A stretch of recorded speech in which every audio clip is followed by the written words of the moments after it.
Hi, and welcome to the Always Right podcast. I am Carissa DeLay, and this is... I'm not really frozen. I'm Jamie Vendera. I was going to say, you frozen?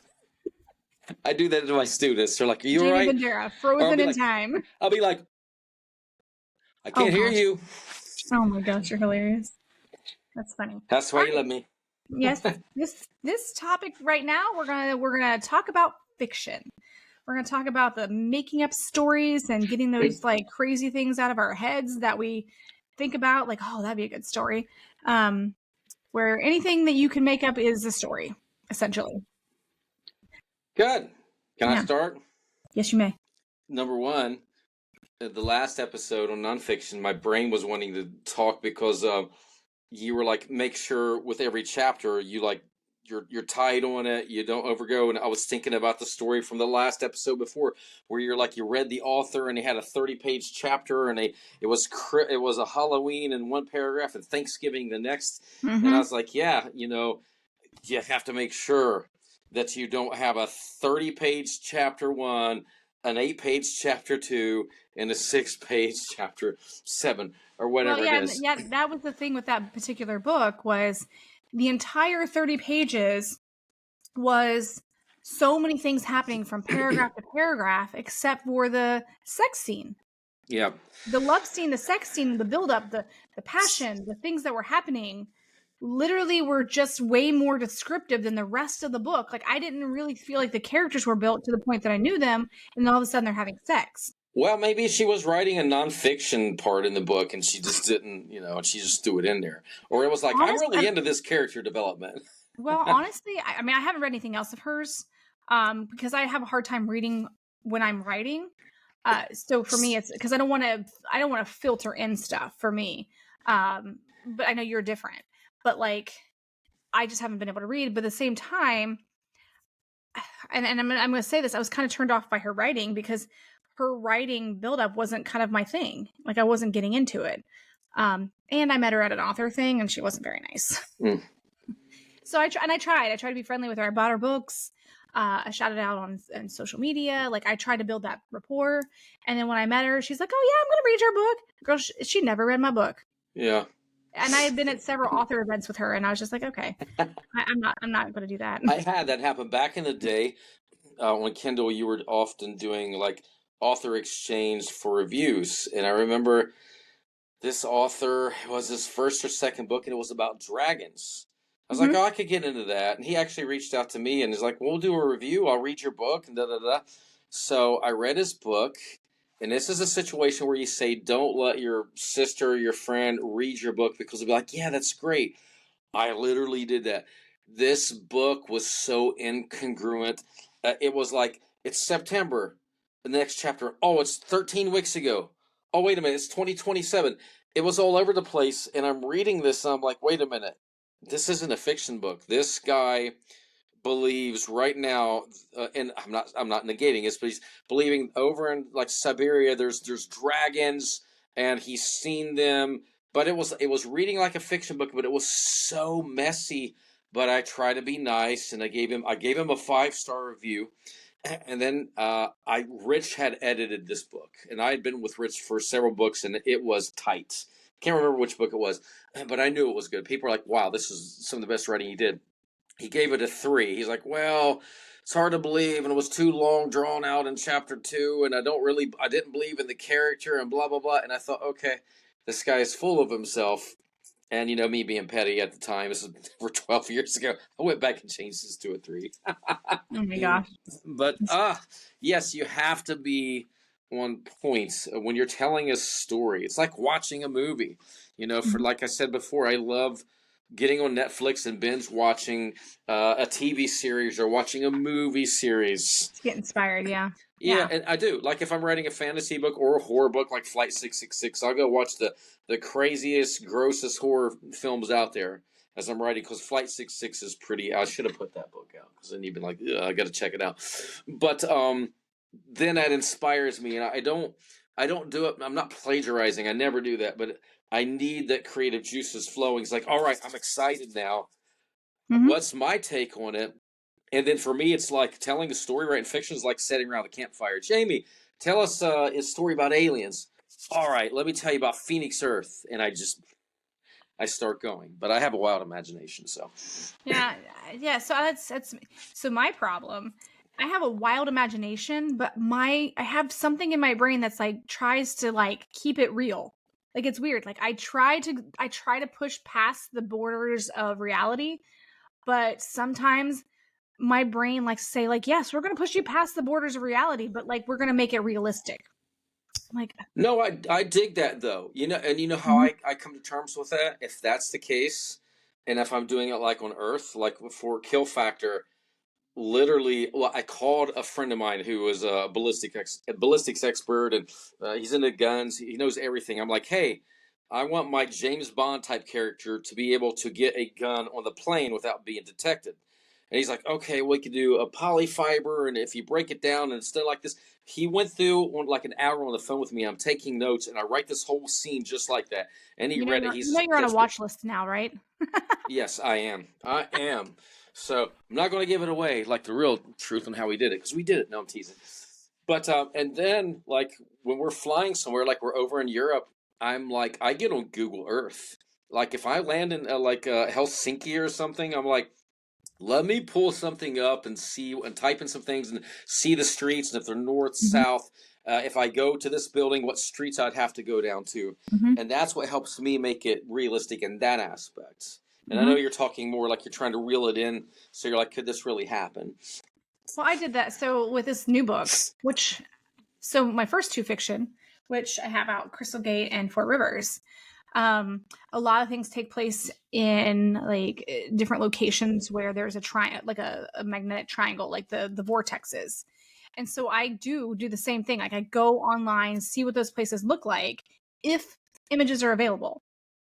But sometimes those images aren't available and you have to kind of be a little bit more creative. But see, maybe you can get something close by, like see what the foliage looks like, see what the neighboring towns look like. Is it, more developed, or like, is it people living in like different types of houses? Um, so, you do a little research on that part. It makes it a little, when you're doing something that's more realistic fiction, but I mean, heck, you can do whatever you want. I mean, if you're doing like a like dystopian type thing, you can make houses out of whatever, like kind of like in the Hunger Games. You've got these different places or whatever, or in the what's the other one where they have like SpongeBob. no, Okay. it's funny. Something else. Anyways, it'll come to my brain. But yeah, when you're doing more unrealistic fiction, you can be as crazy as you want. Or not only use the word crazy, because you can be as creative as you want. You don't. I mean, because sometimes that takes people away from reality. Fantasy, take me away from reality. There's girls that I work with at the salon. Those girls are readers. Those girls read, read, read. But I tell them, like, I'm like, yeah, right. But at the same time, I'm like, hey, you may not like my books because my books are not fantasy. My books are not your genre. And so I don't expect them to like my stuff. You said something that you research, and if you don't find something, you make it up, and I totally agree. But that brought to mind, I won't say who it is. I have another fantasy author, and I love her. She's from Cleveland, very famous author, and she wrote the scene, and she was down on the Ohio River, and she comes, and it's in the future. Well, now times, because it was like 100 years ago. Now she's here, and they end up in Ironton, Ohio, which is right down the street from me, and they go to the courthouse, and she's talking about how they get into the courthouse and do this, and I'm like, wait a minute, no, that's not right. So I know she didn't research, and she could have done it in 5 minutes. I'm like, that's completely goofy. That's not it. That's not how that Mhm. building's set up. That's not the road to get there. And I'm like, that drove me nuts. But it's just fiction, Who Or you cares? could type into your psychic abilities, which, so in Crystal Gate and Four Rivers, I had two people tell me, have you been there? And I'm like, no. They're like, I swear you've been there. And the one was when they went to some of the ruins in South America. And my grandmother's sister, she's like, I swear you've been there. You literally, she's like, I've been there because her husband's a professor at UCLA and they've been there for some like projects. And she's like, I swear, I was reading this, I felt like you have been there. And I'm like, no, I've not been there. I didn't even really Google it. I think I watched an episode of Ghost Hunters, uh, and they were at a site nearby. I'm like, if that site looks like that, I wonder if this site looks like this. So I just kind of envisioned how it was in my head and just wrote it. And she's like, no, like even the pathway down, that's what it's like. I'm like, oh, I didn't know that. I just guessed, just figured it out. And then the first year my book was published, I went to Grove City, Ohio, did a show with my friend Sherry, and was selling my books. And this woman bought her husband a book because it took place on, the location was mainly Wright-Patterson Air Force Base. And she's like, oh, he was an MP at Wright-Pat. He'll love this. I'm like, okay. So I casually met him. Like I went over to their state because it was an art show. I went over and I said, hey, just when I had time, just like said, I hope you enjoyed the book your wife got you. Don't judge me because it is at the base, blah, blah, blah. And so there are 3 areas at Wright-Pat, A, B, and C. And one is restricted. So my character worked on the restricted side in the research laboratory. Okay. And so I wrote, at one point the character is driving in through the guard gate, and stuff, makes a left turn. I can still see this. Makes a left turn, makes a right turn. It's things that she's seeing and what the facility looks like and all these things. The following year, this guy comes to, because we did this like every year to this art event in Grove City. He comes back. He's like, my wife bought this book last year for me. He's like, I swear you've been there. He's like, I was an MP on that area and you knew which way to turn. You can't see that from the road. He's like, you knew which way to turn to get to the research lab, which blows my mind. I'm like, I just guessed. You know what? People reading or watching this and listening, both of us definitely believe in psychic abilities. So we're like, but this is why I love doing these podcasts with you, because we're like-minded and you make old like memories pop up. And I remember Anne Rice, who wrote a lot of like fantasy about dragons. She also wrote a series called The Crystal Singer. Mm-hmm. And I remember going to this lady, she was a psychic and stuff, and she looked at me, she says, you really need to read this book called The Crystal Singer. I'm like, why? She says, I really feel like Killashandra is you in a past life and you were there. I'm like, no. I'm like, I'm not really that into it. She says, I'm telling you. And the book was about this girl who was a singer, but her voice is so unique. She could shatter crystal. She could use it with this machine to carve out quartz. And I'm reading it, and it kind of freaked me out. And this is back in like 95, so this was 10 years before I was on MythBusters. And so no connection like that, but it is kind of freaky. So you never know. You never know. But Oh yeah. So, okay, more about writing fiction. Yeah. So when you write your first book, and you might have to put out a disclaimer. I don't know if you did this at all, or if you ever do this, but with my first book, every character, the first name, or sometimes even their full name, was someone I kind of knew, so I could keep them straight.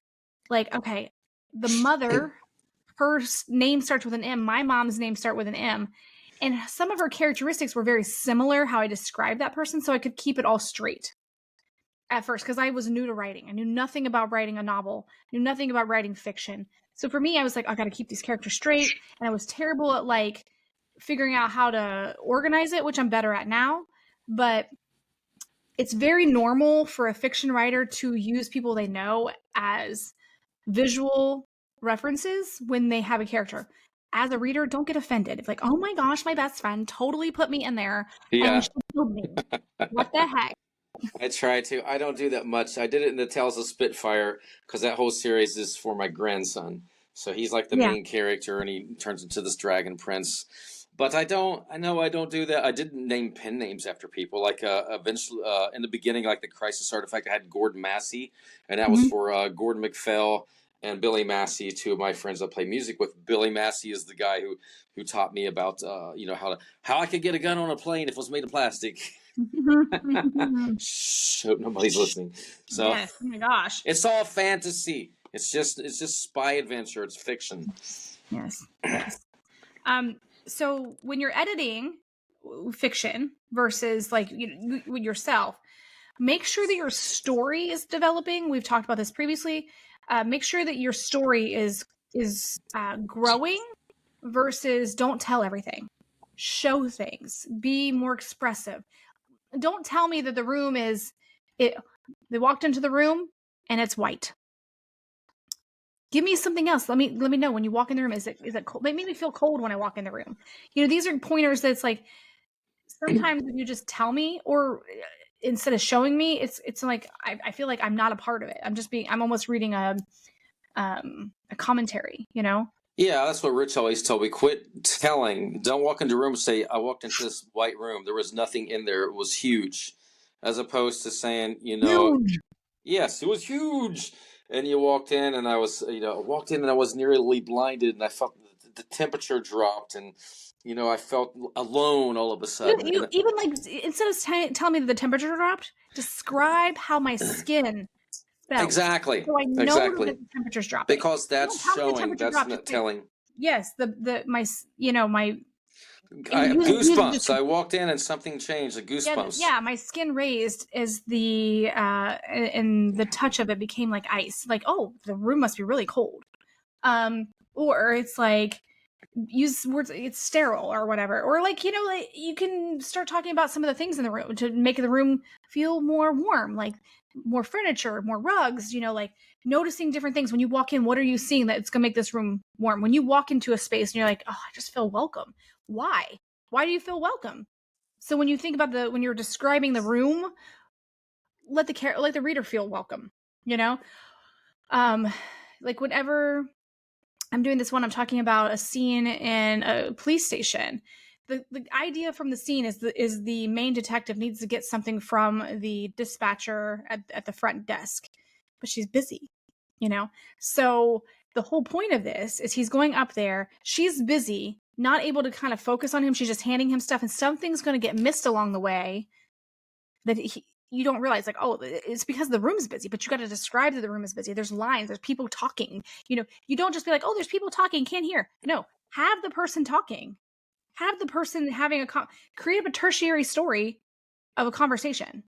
Have them talk about cookie baking or something like that has nothing to do with the story.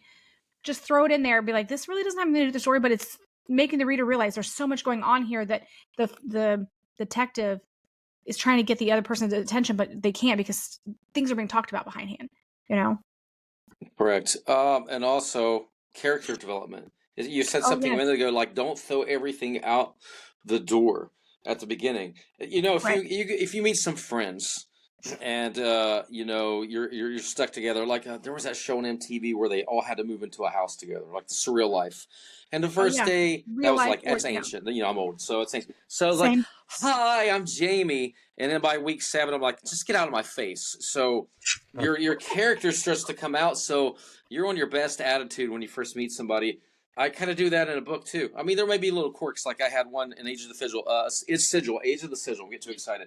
Pin the Knife. He was kind of cocky, and he's brazen, and so that character development was always there. But we didn't know that he had a soft heart, and that took through the end of the first book before we realized, hey, this guy isn't a total arse. He actually cares about his friends. He doesn't want to be on his own. So don't throw everything out there. You want to develop. That's how you keep your readers in. You're pulling them in. You're telling a story about somebody's life. Well, and that brings us on to the next topic of fiction writing is the voice. So you have to realize what type of voice you're going to be using telling your story. So like I use like that omniscient verse where I'm narrating like this from an omniscient point of view to tell my story. So there's a lot of conversation.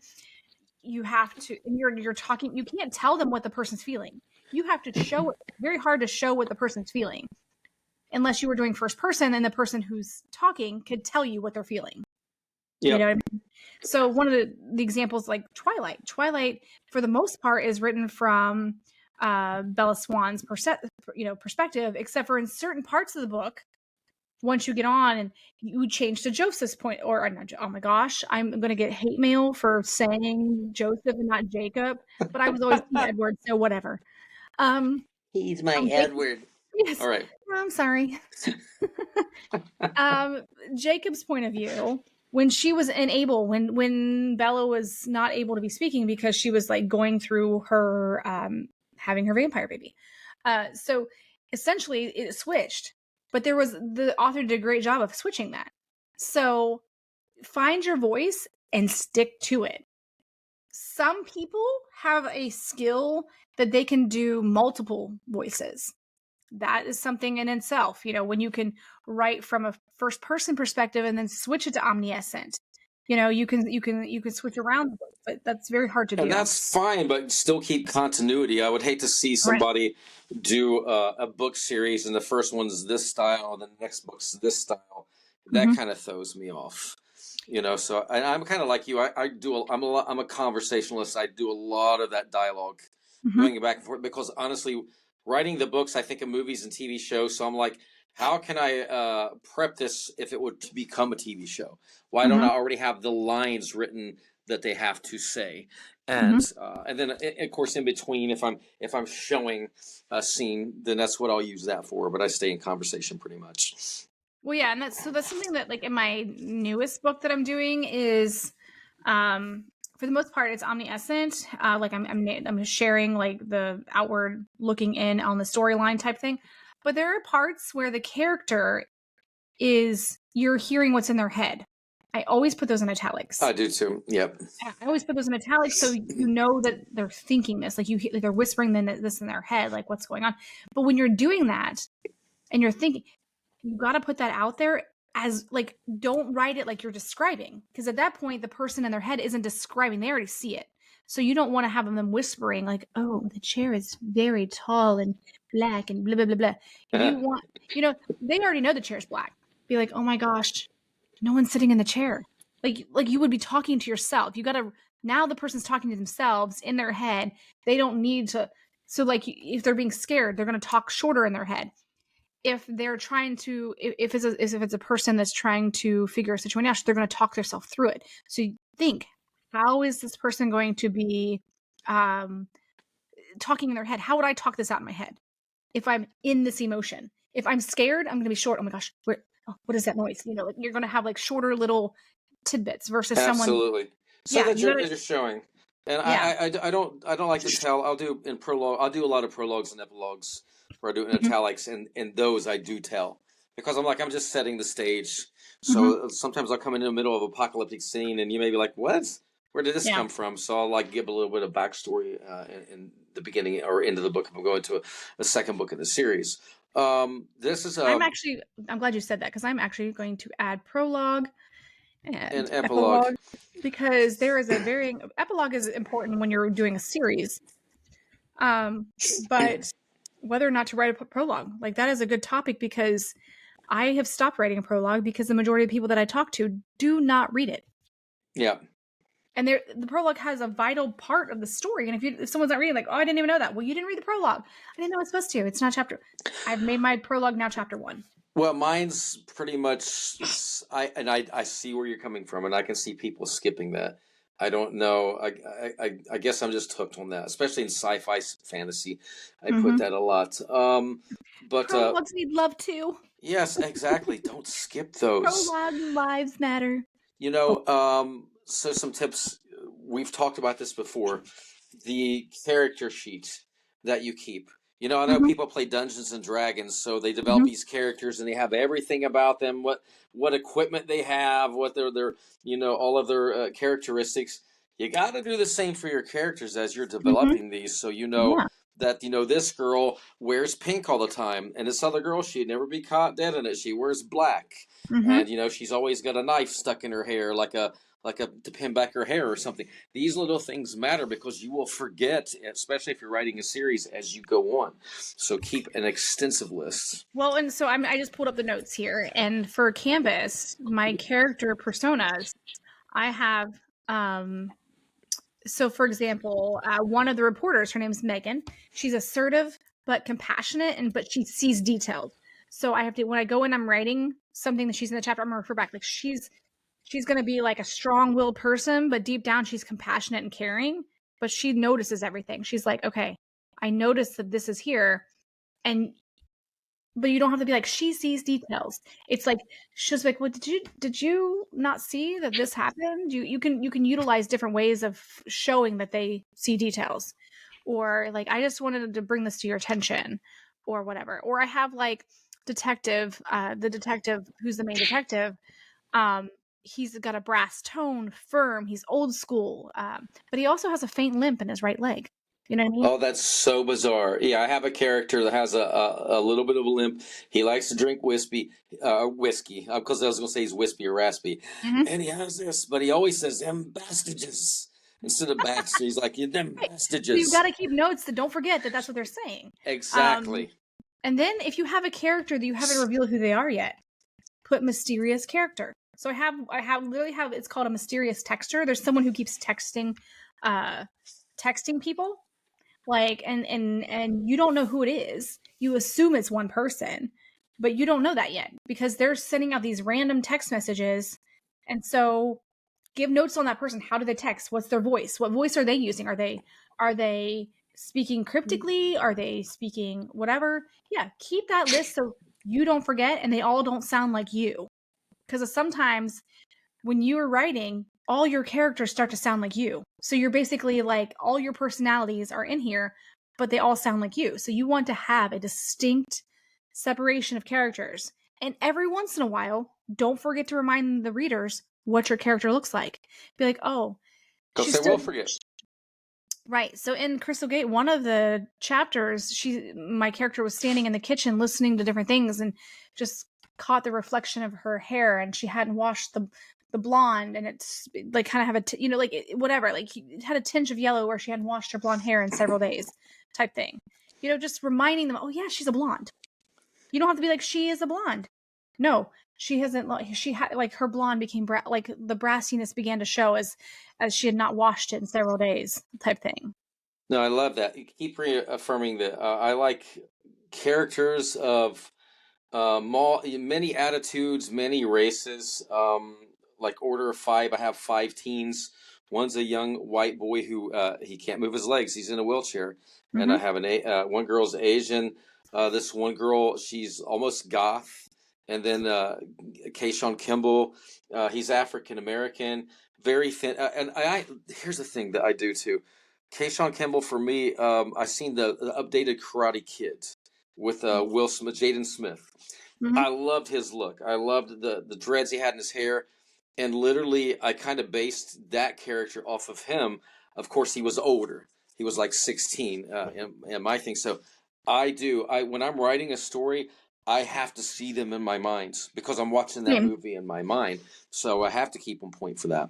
Which you made a good point is also remember, and sometimes if you are like a white writer and you do not describe any of your characters as white, but you decide to describe the Asian one and the African American one and the other one, why? Why would you assume everybody thinks that everybody's white? You got to remember, if you're describing one as their image of their skin tone, don't be like they're a black person. There are other ways to describe someone's skin color than saying black or white.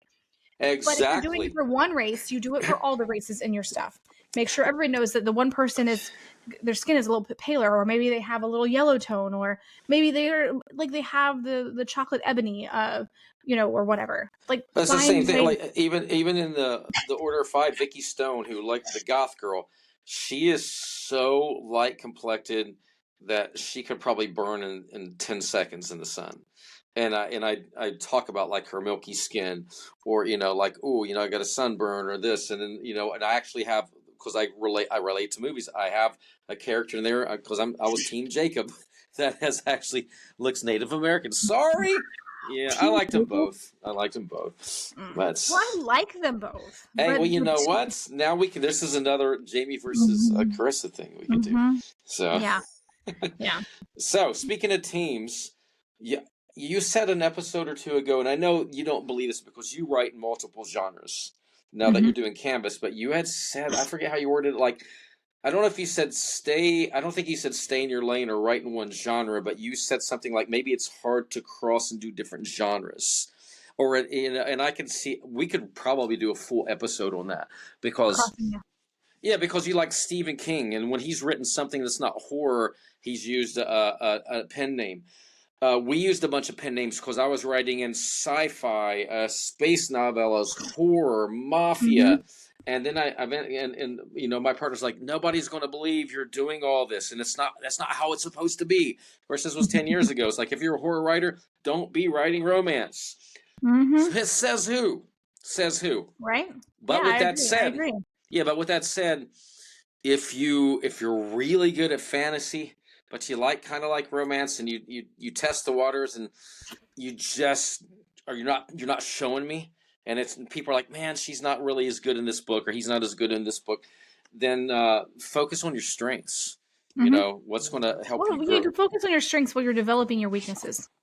Exactly. You can keep writing, and then you're like, Mhm. okay, I can see how I can use some of my fantasy writing over here in my romance novel. And so that's another thing is like when you're like, so for me, I am typically a UFO paranormal. I like that, sci-fi reality type stuff, like mixing the devil with, a treasure find type thing, like the first that's typically my wheelhouse. However, my oldest gave me this idea of writing a serial killer book, and I'm like, oh, that's a great storyline. And so I had to do research.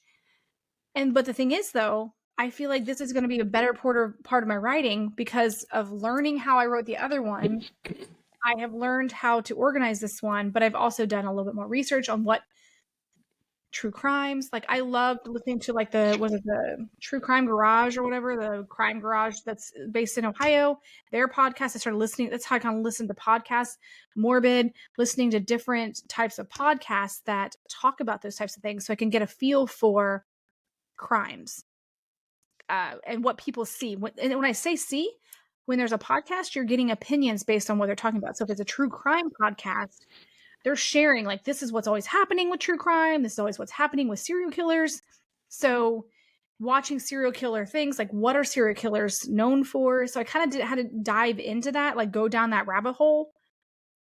But as far as putting it into fiction, I had to reorient that I'm not elaborating on any kind of ghostly feelings, any kind of like sci-fi type stuff. So I had to kind of restrain. There's nothing eerie about my book that has to do with anything paranormal. I had to stay in a different lane. I had to kind of create those boundaries so I wasn't taking off like, oh, it's a serial killer novel, but she's also like filtered this in because I didn't want that. So I have to remind myself what lane I'm in. However, with that said, as I wrote this, it brought me to what we talked about, writing another nonfiction book on my aunt's murder. So it kind of sometimes if you're in a new genre that may not be your typical genre, it may bring you down to a whole like open up another door for you. So don't not experiment with it. Yeah, and I hope nobody took me when I said that. I'm saying if you want to be a successful author and your fantasy books are doing well, really focus on that. But if you like writing romance but it's not well received, you will still grow as an author. I mean, I've written into horror Oh and yeah. fantasy and this, and every time I write regardless of which lane I am, and it has affected me and made me a better writer for when I jump to another genre. Oh So yeah. have fun and do what you do. Chris and I both write in multiple genres, so we're not of that mindset that you have to stick specifically to this genre. But Right. no, it could be work. You really got to dive in like she has done for the canvas. Yeah, and just know where your voice is. Those are key points. Is know where your voice is, know your characters, show your characters, show the reader, like learn to be descriptive. And honestly, but this is a pet peeve of mine. Do not go to the thesaurus and just pull a word to replace because not every word that has a similar meaning will fit. Correct. And do not use those words over again. So if you find a word that's like a $5 word, I call those $5 words because those words I feel like are a little bit more expensive than your shorter ones. Yeah. When you're using those $5 words, don't use it so many times that it's like, oh my gosh, this word's not even cool anymore because I've heard it like 7 times in like the first 6 chapters. Yep. Yeah. And I recently was helping one of the girls that they play volleyball with. She is writing a college she wants to get in the Naval Academy. She is extremely smart, but she's one of those people that's so humble she can't talk about herself. And I'm like, you have to talk about yourself. You have to do these things. So she was having to learn how to talk about herself without being like arrogant, And so with her, I'm like, you almost have to kind of like describe yourself, find a way to describe yourself. And she was doing great. She was using beautiful words, but she was repeating them. I'm like, okay, you've used it once. Don't use it again. You got to find a different word and find out where it fits. Or if you're using this word, does it actually fit into the type of writing you're doing? It's a beautiful word, but it may not fit. It may not flow. So read it out loud. Does this flow? Does this make sense? So when you're describing, be careful of your words. Yeah, and if it doesn't fit now and you learned it, it may fit in another book. Yeah, So hold that word. Put a like I love this word. Put it on a little post-it note, stick it next to where you write, and be like, I'm going to use that word one day. I'm going to use that word, but you're going to stare at that word and be like, I know what kind of sentence I need that with, or I know what kind of character would say that word. If you have a character that is young, like a young detective per se, they may not be using bigger words unless they're like a Dr. Reed off of Criminal Minds, they're not going to be using certain words like that. They're going to use like different types of descriptions of a young rookie cop type thing versus someone who's seasoned in the industry. I remember working construction, and our boss was talking about another older gentleman who was a phenomenal worker, but he was better than our boss, and he was right. But it made our boss mad because he wouldn't do what he wanted him to do. He's like, that old farty's cantankerous. He's just an old cantankerous. And I'm like, so we made fun. We used that word. We'd always joke about it. Bless you. Sorry, but that echoed so loud. Oh no, I love it. We need sound effects, so that's perfect. But I can see a little 14-year-old being like, "Man, that girl's cantankerous." She's so you got to look at how it does fit your character for sure. Well, yeah, yeah. Because wow, this I can't even see, man. I can't even. It's been almost 40 minutes. I can't believe we're flowing. It's just I feel like we just started. So this is just scratching the surface on how to write fiction. We'll have more episodes coming along that really dive in deep to character development, scene development, and anything. And feel free. So these are just the basics. We're starting out with the basics, and then we have a ton of episodes that are going more specific into that voice. How to develop that voice more into like like when you're struggling on a name, ways that you can just move past that. When you have writer's block, of course. And then whenever you are, you were so slow. I waited for your face. I know. Like, wait, what? Yeah, it was like, what did she just say? Oh, okay. All right, it's on. I had to move past the squirrels for that to echo. But with that said, we want you to reach out to us if you have questions or there's things you want to tackle. Like, hey, do an episode about this because this is where I struggle. Like, these are the things I'm struggling on my writing. We might even move it up in the episode list if we get that. I would love that. Yeah. So, and you can email us at it's alwayswritepodcast@gmail.com. You can reach out to us on social media as well. And we like to hear from you. Give us your stories or tell us about a story you were developing, and maybe one of these times we'll feature it. Be like, hey, this is a good story, whatever, down the road. Absolutely. All right. Well, thank you for listening. This is Carissa DeLay, and this is Jamie Vendera. Yes. Had to think about it. I saw a squirrel. So. Yes. All right. I'm using that squirrel too much. Everyone's going to be like, he uses a squirrel every time. We should probably you should probably write a book about your squirrel. Yeah. The Adventures of Jamie's Squirrel. Don't give me ideas. All right. Until next time, thank you for listening. See ya.